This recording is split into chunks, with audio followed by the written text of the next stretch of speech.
하나님 말씀 봉독하는 시간 갖도록 하겠습니다. 오늘 우리가 준 말씀은 시편 27편 10절입니다. 한 절인데요. 우리 한 목소리로 합독하시면 좋겠습니다. 시편 27편 10절입니다. 시편 27편 10절 함께 읽겠습니다. 시작. 내 부모는 나를 버렸으나 여호와는 나를 영접하시리이다.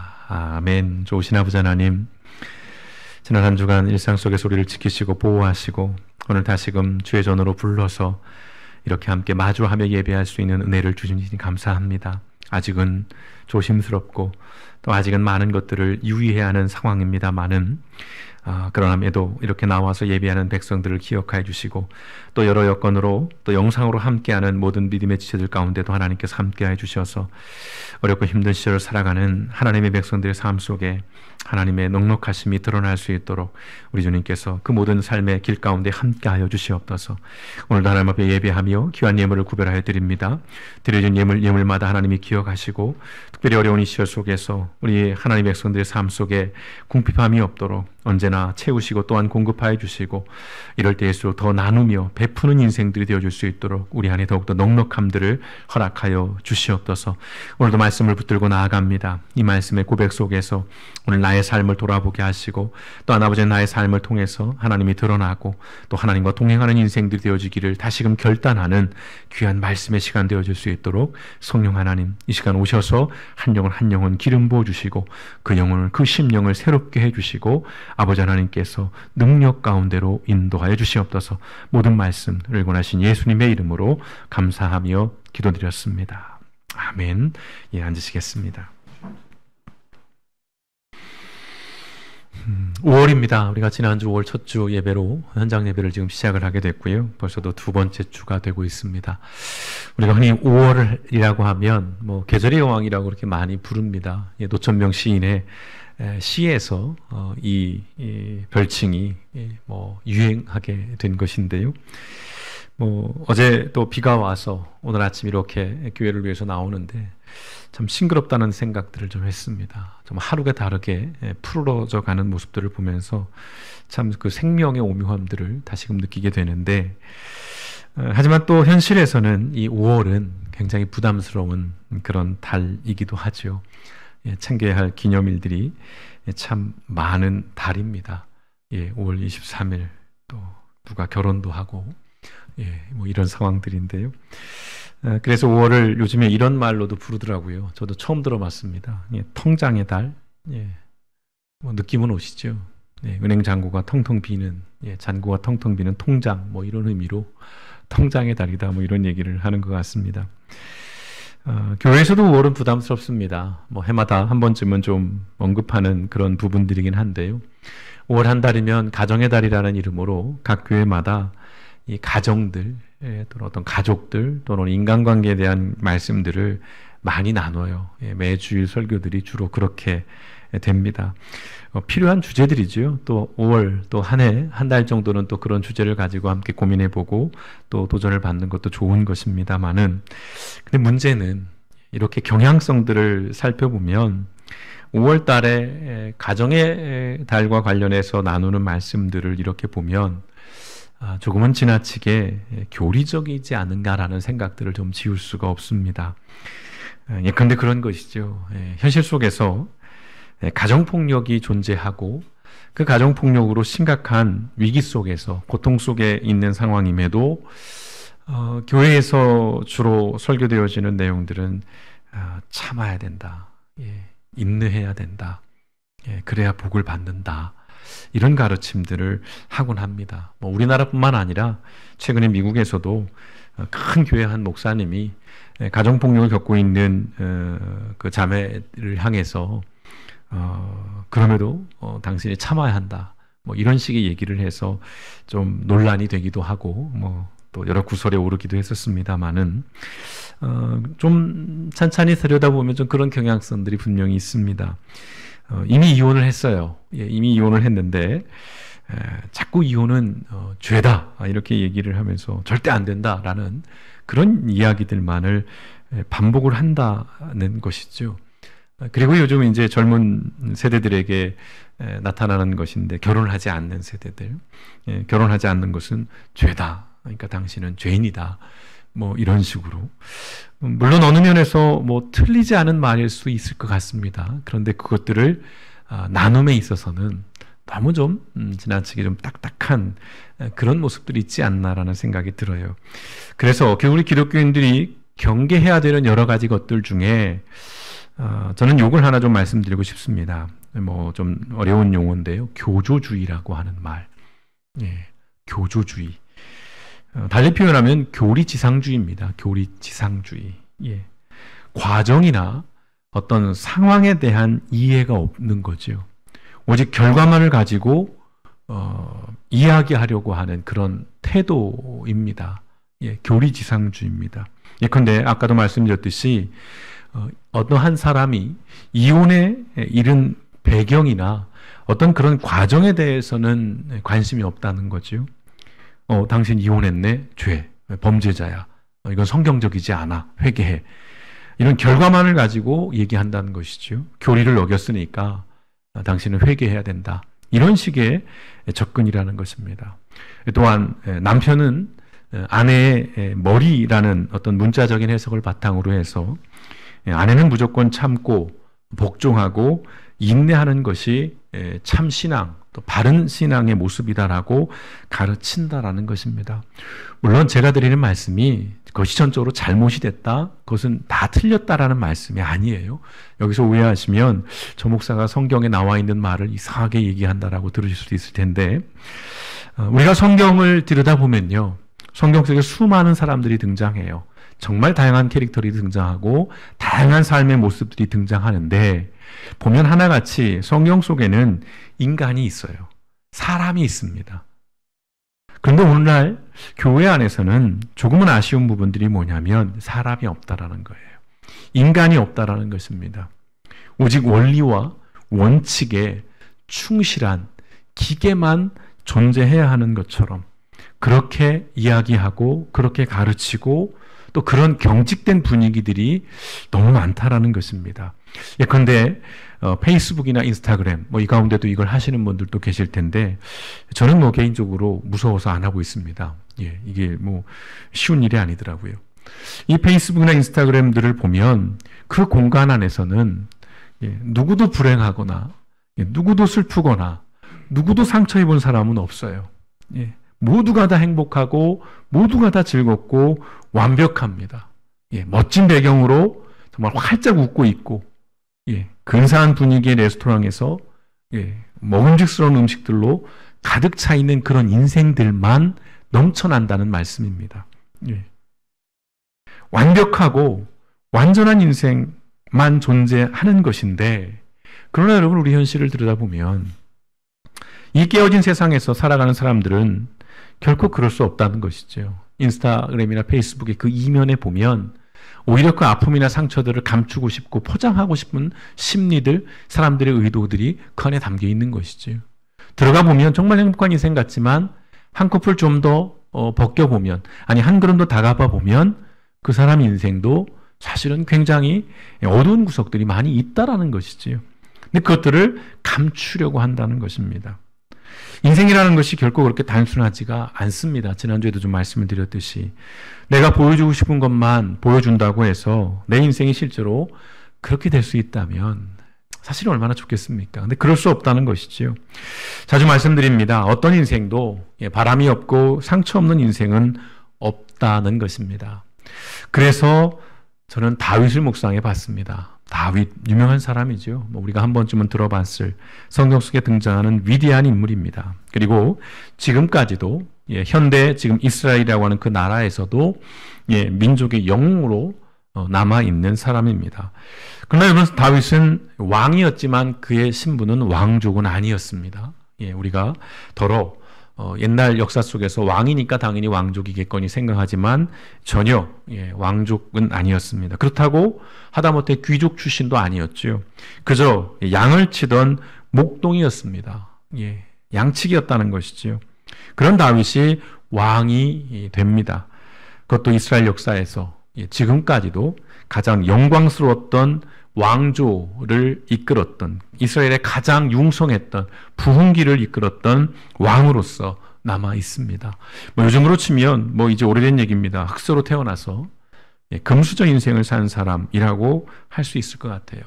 그래서 많은 사람들이 다윗을 멘토로, 또 어떤 삶의 롤모델로 그렇게 여기고 있고, 또 생각해보면 그럴 만한 인생, 또 그럴 만한 인물이라고 또 평가할 수 있을 것 같습니다. 그러나 여러분, 다윗의 그 화려함, 또 어떤 영웅적인 면만을 우리가 본다면 좀 곤란해지죠. 좀 착시가 생깁니다. 이른바 산이 높으면 골이 깊은 법이라는 것입니다.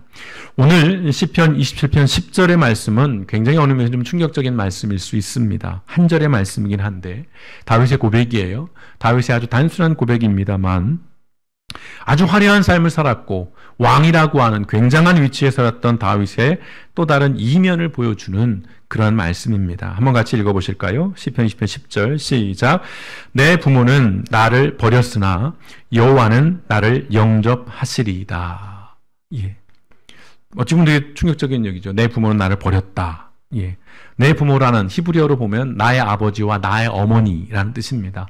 나의 아버지와 나의 어머니는 나를 버렸으나 여호와는 나를 영접했다라는 것인데, 이 말씀은 다윗의 아주 개인적인 고백입니다. 예. 이 말씀을 아주 직설적으로 인용해서 사용하고 있는 곳이 있습니다. 여러분 혹시 TV에서 보셨을 텐데 그 베이비박스를 운영하는 교회 있잖아요. 대표적으로 주사랑 공동체의 집이라고 하는 그런 데 보면 여러 사정이 있어서 이제 아이를 낳고 키울 수 없는 분들이 이제 박스를 열어서 저 안에 아이를 넣어두면 벨이 울리고 그럼 안에서 담당하는 분들이 그 아이를 데려다 키우는 저 베이비박스, 저기에 저렇게 딱 써 있어요. 근데 저게 참 보면서 서글픈 마음이 들었습니다. 처음에 하필 왜 저 말씀을 저기다가 넣었을까라는 생각, 꼭 저렇게 했어야 하나라는 생각도 좀 들기는 드는데, 이 다윗의 고백에 대해서 어떤 사람들은 이게 시적인 표현이다. 현실적으로 맞잖아요. 그 부모가 꼭 폐륜적인 부모가 아닐지라도 부모도 인간이고 부모도 한계가 있고 나보다 먼저 돌아가시는 입장에서 어느 면에서 이것은 시적인 표현이고 그냥 일반적인 관용구적인 표현이다라고 해석을 하기도 합니다만은, 그러나 다윗의 인생을 우리가 되짚어 볼 때에 이 시편 20편 10절의 고백의 배경이 될 만한 이야기가 있습니다. 대표적인 것이 뭐냐면 사무엘상 16장에 등장하는 말씀인 이야기인데요. 이 사무엘상 16장의 이야기는 이런 배경을 가지고 있습니다. 하나님께서 이스라엘 백성들이 왕을 세워달라는 요구를 하자 이제 왕을 세워주십니다. 이스라엘의 1대 왕, 초대 왕을 세우게 되는데 누구죠? 사울입니다. 사울. 아주 키가 크고 용모가 준수한 그야말로 영웅적인 그런 외모와 능력을 가지고 있는 이 사울을 왕으로 세웁니다. 근데 사울이 변절을 하게 되죠. 그래서 이제 하나님께서 사울을 버리시고 새로운 왕을 세우기로 작정을 하십니다. 그래서 선지자 사무엘에게 말씀을 주시죠. 베들레헴 사람 이새의 집에 가서 그 아들들 중에서 네가 왕을 세우라 라는 명령을 주십니다. 사무엘이 이새의 집을 찾아가죠. 그리고 이제 면접을 시작을 합니다.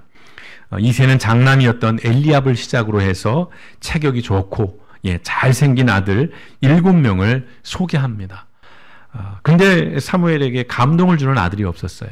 한 명 한 명 면접을 하는데 아니야. 뭔가 벨소리가 안 들리는 거죠. 종소리가 안 들리는 겁니다. 7명이 다 면접이 끝난 다음에 사무엘이 이새에게 묻습니다. 내 아들들이 다 여기 있느냐. 다시 한번 체크해 보는 거예요. 이게 네 아들 전부냐. 그러자 이새가 얘기합니다. 막내가 있다. 막내가 있다고 고백을 해요. 그 막내가 바로 다윗입니다. 의도적이었는지 아니면 실수였는지는 모르겠어요. 그런데 이새는 분명 다윗의 존재를 숨겼습니다. 최소한 무시했어요. 또 다른 이야기도 있습니다. 이어지는 사무엘상 17장의 이야기는 이런 이야기가 등장합니다. 이스라엘이 블레셋과 전쟁을 벌이는 이야기가 있는데요. 이새의 세 아들들이 사울과 함께 이 전쟁에 참전을 하게 됩니다. 이새는 이제 아들들이 걱정이 됩니다. 전쟁터에 가 있으니까요. 그래서 그 안부를 확인하기 위해서 다윗에게 음식을 들려서 전쟁터에 보냅니다. 여러분 한번 생각해 보십시오. 아들이 8이에요. 그중 다윗은 막내입니다. 상식적으로 가장 어린 막내를 전투 현장에 보내지는 않겠지요. 제가 이렇게 감정을 하는 이유는 제가 6남매의 막내이기 때문입니다.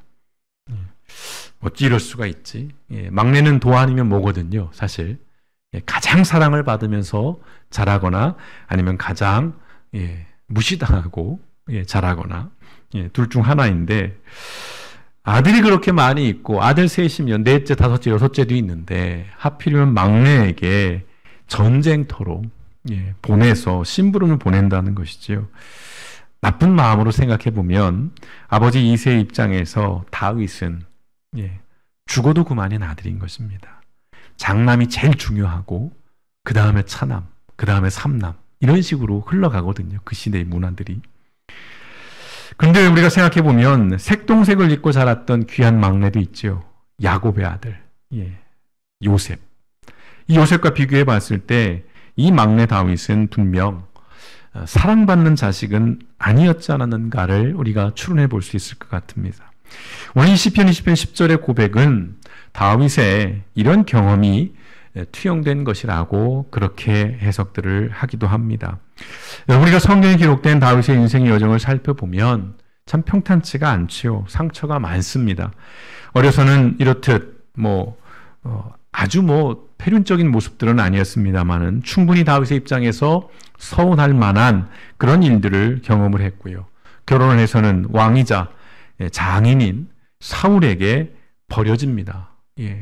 장인이 이 다윗을 죽이려고 여러 차례 살해하려는 시도를 하죠. 또 아내인 미갈에게도 버려지는 그런 경험을 하고요. 무엇보다 아들 압살롬에게 버림을 받게 되고 그 과정에서 부하들과 백성들에게도 버림을 받았던 그런 인생입니다. 분명 대단한 삶을 살았던 사람이지만 어느 면에서 다윗은 불행한 아버지였고 또 신실하지 못한 남편이었습니다.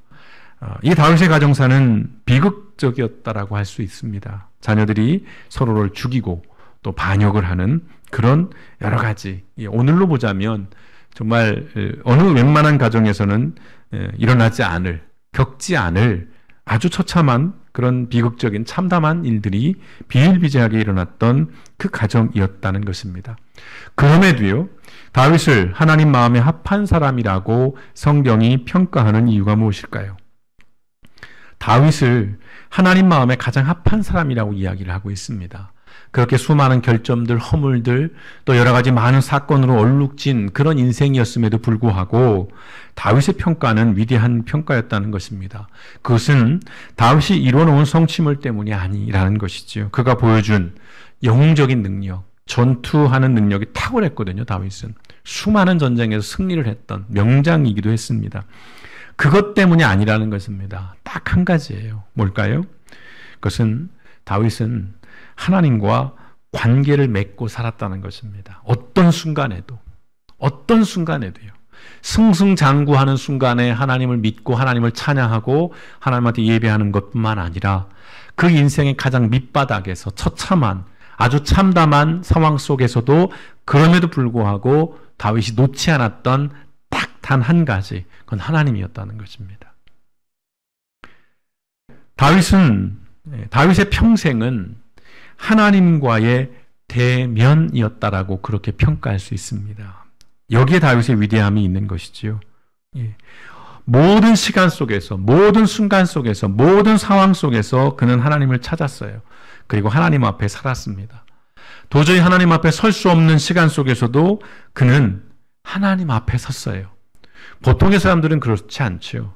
이른바 양심의 가책이라는 것 때문에 내가 이렇게 죄를 졌는데, 내가 목사인데, 내가 전도사인데, 내가 장로고 집사인데, 내가 크리스찬인데, 내가 이런 짓을 저질렀는데 어떻게 교회를 가? 내가 어떻게 하나님 앞에 기도해? 내가 어떻게 성경을 읽어? 그럴 수 없어. 굉장히 양심적으로 보여져요. 그러나 우리의 신앙이라는 것은 그럼에도 불구하고 그런 순간에도 하나님을 찾고 하나님 앞에 설 수 있어야 한다는 것입니다. 그것을 가장 잘 보여준 인생이 다윗이었다는 것입니다. 심각한 범죄를 저지른 상황에서 그저 양심의 가책에만 갇혀서 스스로 자학하거나 비관의 늪에 빠져 살지 않았다는 것입니다. 자신을 버린 부모를 원망하고 비난하는 것에 머물지 않았다는 것입니다. 그럼에도 자신을 품어주고 일으켜 세워주신 하나님을 붙잡고 그 하나님을 의지했다는 것입니다. 다윗의 위대함이지요. 여러분, 문제없는 가정은 없습니다. 상처 없는 사람은 없습니다. 갈등 없는 관계도 없습니다. 그건 누구나 마찬가지예요. 누구나 마찬가지입니다. 문제가 없고 상처가 없고 갈등이 없어야 성경적인 가정이고 온전한 삶이 아니라는 말씀입니다. 성경 어디에도요, 그런 가르침은 또 없어요. 자식은 말할 것도 없고, 여러분, 우리의 부모들도 상처를 줄 수 있습니다. 자식을 버리기도 합니다. 더러 가족이기 때문에 더 상처를 받기도 합니다. 여러분, 살다 보면 이혼할 수 있습니다. 예.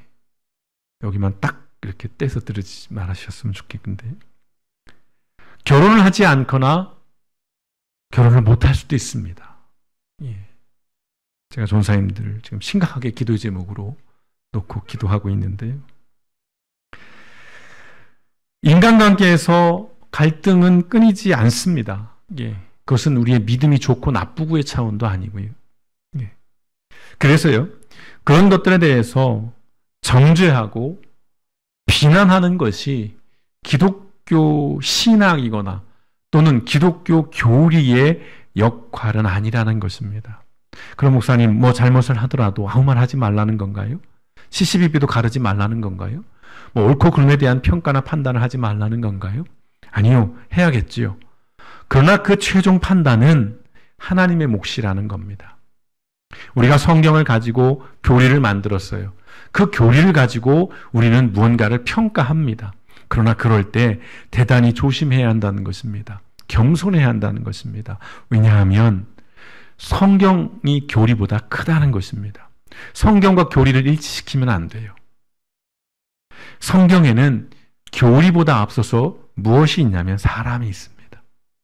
하나님은 사람에게 집중을 합니다. 교리에 집중하지 않아요. 교리가 불필요하다는 것이 아닙니다. 교리가 나쁘다는 것이 아니에요. 근데 그 교리를 가지고 사람들이 만들어내는 결과들 또는 그것들을 향해 가는 과정에서 너무 투박하다는 것이죠. 너무 무례하다는 것이고 또 너무 이해가 부족하다는 것입니다. 다윗의 이야기는 사람으로서 그리고 그리스도인으로서 살아가고 또 성장해 간다는 것이 무엇인지를 배우게 하고 이해하게 합니다. 다윗의 인생들을 찬찬히 들여다보시면 그의 어떤 인생의 이 굴곡들을 바라보시면서 아, 이게 사람의 인생, 아, 이게 그리스도인으로 살아가는 삶이구나라는 것들을 우리에게 가르쳐주고 보여준다는 말씀입니다. 완전함과 완벽함이 아닙니다. 교리를 목숨 걸고 지키는 것이 우리의 신앙의 지상 과제나 목표가 아니라는 말씀입니다.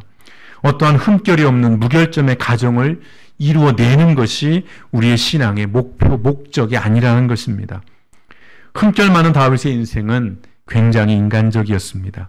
그래서 그리스도인답습니다. 우리는 하나님 없이는 사람다울 수 없습니다. 다윗을 인간적인 삶이었고 그래서 그리스도인답다라고 말씀드리는 그 본질, 그 근본이 여기 있습니다. 하나님이 없이는 사람다울 수 없다는 것이지요. 사람은 하나님과 관계를 맺고 있을 때에 생생하게 살아있을 수 있습니다. 진짜 인생을 살고 있는 것이라는 겁니다. 하나님과 관계 맺지 못하면 사람은 사람으로 살아있다고 말할 수 없다는 것입니다. 여러분, 우리의 삶은 본질상 하나님이 주신 선물이에요. 하나님이 주신 선물입니다. 그렇기 때문에 우리의 모든 관계는 하나님을 찾고 하나님을 발견하기 위한 장치라는 것입니다. 부부의 관계, 부모의 관계, 부모와 자식의 관계, 또 직장 동료와 또 교인들과의 관계, 수많은 관계들은 결국은 무엇을 위함이냐면 그 안에서 하나님을 찾는 겁니다. 하나님을 발견하는 거예요. 무엇을 위해서? 내가 가장 인간적인 삶을 살기 위해서, 내가 가장 사람으로서 살아가기 위해서 그러한 관계들이 주어지고 있다는 것입니다. 물론 관계는 깨질 수 있습니다. 관계는 깨질 수 있어요. 파탄이 날 수도 있습니다. 중요한 것은 그 과정에서조차도 우리는 하나님을 찾을 수 있고 하나님을 붙들 수 있어야 한다는 것입니다. 여러분 지금 가정 안에서 또 여러분 직장 안에서 그리고 여러 인간관계 안에서 어떤 상처와 어떤 갈등, 어떤 고민들을 여러분들이 지금 하고 계시는지요? 여러분 완전하고 완벽해지려 하지 마십시오. 내가 좀 더 노력하면 되겠지. 내가 좀 더 인내하면 되겠지. 내가 덜 욕심내면 되겠지. 내가 더 희생하면 되겠지. 내가 조금 더 무언가를 하거나 안 하면 되겠지라는 생각들도 버리셨으면 좋겠습니다. 그게 해결책은 아니거든요. 그럼 뭘까요? 지금 내가 하나님 앞에 서 있는지를 먼저 살펴봐야 한다는 것입니다. 참아야 되는 것도 맞아요. 좀 더 인내해야 되는 것도 맞습니다. 좀 더 양보해야 되는 것도 많습니다. 코로나19로 인해서 가정들 안에서 수많은 갈등들이, 스트레스들이 쌓여갔었죠. 서로 집안에 머물면서 삼시세끼 밥을 해 먹으면서 서로 복잡하게 부딪히면서 그야말로 미천 다 드러나는 이런 생활들을 여러 가정들이 하고 있는 것을 보게 됩니다. 내가 더 참아야지. 내가 더 양보하고 내가 더 희생해야지. 맞습니다. 그럴 수 있으면 그럴 수 있어야 하는 것입니다. 그러나 그것이 근본적인 해결책은 아니라는 것입니다. 그러면 그럴수록 내가 지금 하나님 앞에 서 있는지를 봐야 한다는 것입니다. 내가 하나님 앞에 서 있으면서 인내하고 있는지, 내가 하나님 앞에 서 있으면서 희생하고 있는지, 내가 지금 하나님 앞에 서 있으면서 그 하나님과의 관계 속에서 내가 지금 이 사람과의 관계, 이 조직 안에서의 어떤 역할들을 고려하고 있고 묵상하고 있고 관계 맺어가고 있는가를 우리는 돌아봐야 한다는 것입니다. 여러분 기억하십시오. 하나님 없이는 우린 결코 인간다운 삶을 살 수가 없습니다. 오늘 다윗이 우리에게 이렇게 말씀합니다. 오늘 27편 14절의 말씀에 이렇게 얘기합니다. 함께 같이 읽어보실까요? 시작. 너는 여호와를 기다릴지어다. 강하고 담대하며 여호와를 기다릴지어다. 아멘. 여러 인생의 어려움들이 있습니다. 가정 안에서 또 여러 가지 인간관계 안에서 우리는 완전해질 수 없습니다. 내가 더 희생하고 내가 더 참는 것으로 근원적인 문제가 해결될 수 없습니다. 우리는 하나님 앞에 서서 많은 사람들이 그 어떤 누구도 나를 책임져 주지 않고 또 나를 붙잡아 주지 않는 그 순간에도 여전히 하나님은 우리를 붙들고 계시고 우리의 인생을 인도하고 계신다는 사실, 우리가 이것들을 기억하면서 기다리십시오. 그 하나님께서 내 삶을 이끌어 가시기를, 그 하나님께서 이 관계를 새롭게 회복시켜 주시기를. 아무것도 안 하고 있으라는 말씀이 아니에요. 내가 먼저 하나님을 붙들고 그 하나님 앞에 서 있을 때에 우리의 관계들이 하나님 안에서 회복되어지고 온전케 되어질 수 있다라는 말씀입니다. 우리의 인생에서 가장 우선해서 내가 끊임없이 하나님 앞에 내 자신을 세우면서 내 삶의 상황이 어떠하든지, 내 삶의 정황이 어떠하든지 그 자리에서, 그 속에서 하나님 앞에 서서 그 하나님 앞에 내 삶을 내어놓고 그 하나님과 더불어서 우리에게 주어진 인생의 길들을 걸어나가시는 저와 여러분 우리 모든 길벗교회 성도님 되시기를 주님의 이름으로 축원드립니다. 이 시간 우리 함께 같이 기도하시면 좋겠습니다.